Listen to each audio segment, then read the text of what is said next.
Hello, I'm Kasturi De. I'm going to speak on the respiratory system, the functions of the respiratory organs according to ICSE syllabus class 6. This is the continuation of the respiratory system. Now we come to the gaseous exchange in the lungs.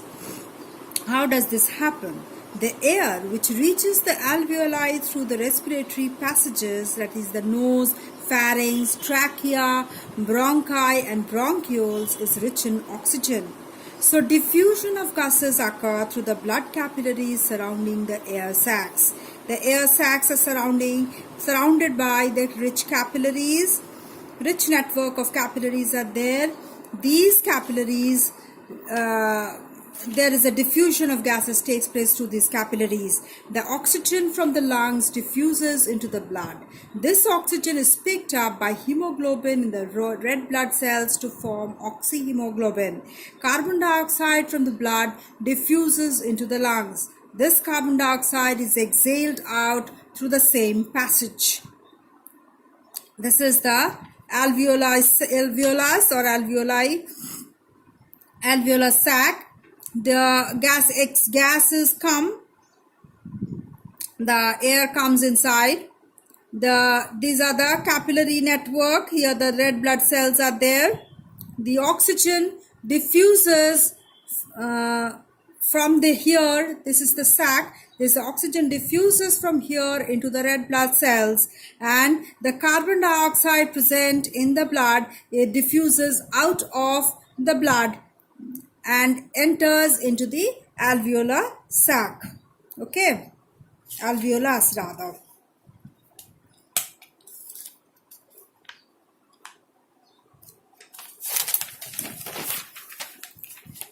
Now, phases of respiration.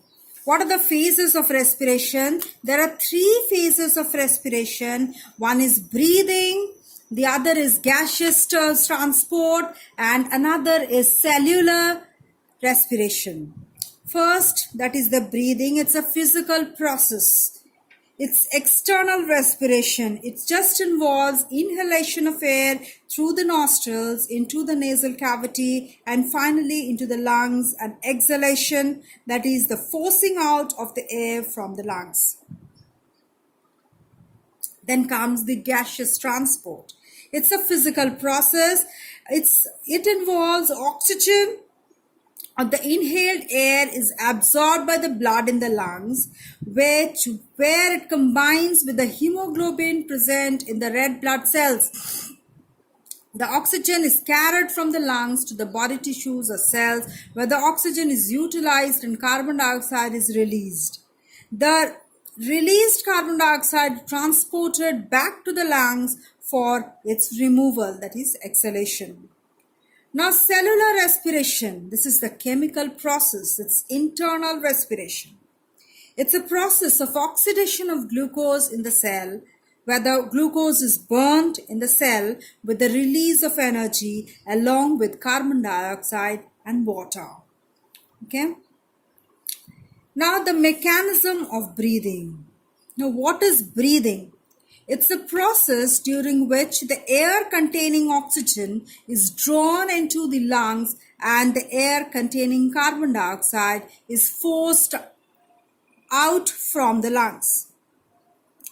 Breathing involves 2 processes. One is inspiration or inhalation and expiration or exhalation.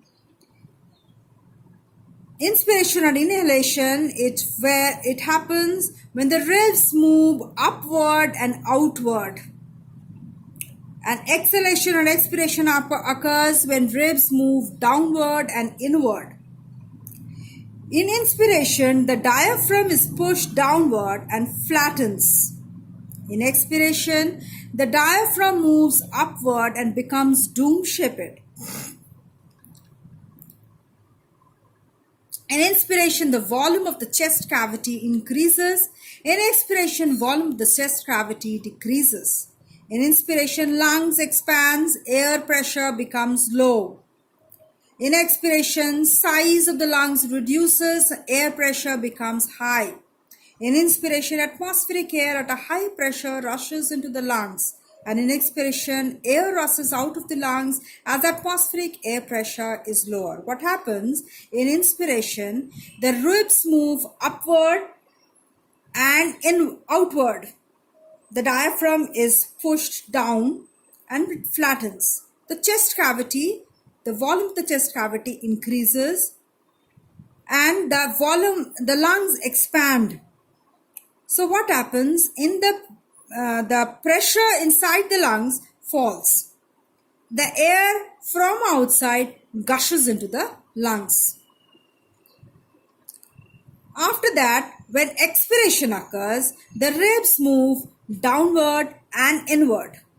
The diaphragm moves upward and it becomes dome-shaped. The volume of the chest cavity decreases, it contracts. The size of the lungs contracts, reduces, and pressure inside the lungs become high. As a result, the air from the lungs pushes out of the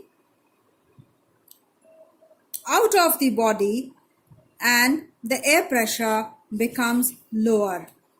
As the air pressure outside the atmosphere is lower, what happens? The air from inside our body rushes out. So now there's a condition. Why do we sneeze? When any foreign particle enters the nasal chamber, the sensitive mucous membrane gets irritated. This results in sneezing, by which the irritant is removed. This is an involuntary action.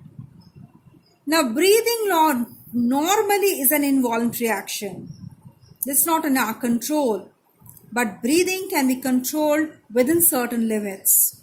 We can hold our breath for a minute or two. We can have shorter breaths, or we can take deeper breath. What are the components present in the inspired air and the changes taking place upon the exchange? The components in the inspired air, oxygen, it's 21%. Some of it is absorbed into the red blood cells. And in expired air, the oxygen is 16%. The component that is the carbon dioxide in inspired air is 0.04%. Very minimum amount. It's added from being diffused out of the blood. And so the expired air contains more of carbon dioxide, that is 4%. Nitrogen is approximately 79%. It's unchanged in the blood. After the expiration and inspiration, the cellular respiration, we find that is when the expired air is coming out, the component of nitrogen is unchanged in the expired air. It's about 79% only. Water vapor, inspired air, it's very low. It is added from the moist lining of the respiratory passages, and in the expired air, it is high. What is the difference between breathing and respiration? Breathing is a physical process, whereas respiration is a biochemical process. In breathing, air containing oxygen is taken into the lungs and air loaded with carbon dioxide is given out. In respiration, oxygen is taken in and is used in oxidizing glucose, and energy is released. In breathing, lungs are mainly involved. In respiration, our cells, all the living cells of our body are involved.